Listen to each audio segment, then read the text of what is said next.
Syaitan kadang-kadang tak menyuruh kita untuk membuat kejahatan, ya.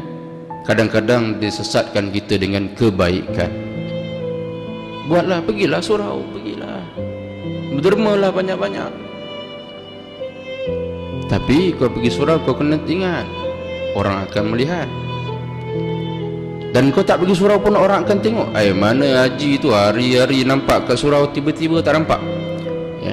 Kita ni iman yazidu wa yanqus, tuan-tuan, menambah dan kurang iman kita ni, ya. Tapi tak, kalau berkurang tu kita perasan tak yang kita ni kadang selalu pergi ke surau, satu masa kita malas nak pergi surau, ada rasa tak? Tipulah, tak rasa. Bagusnya semua alim ni, ya.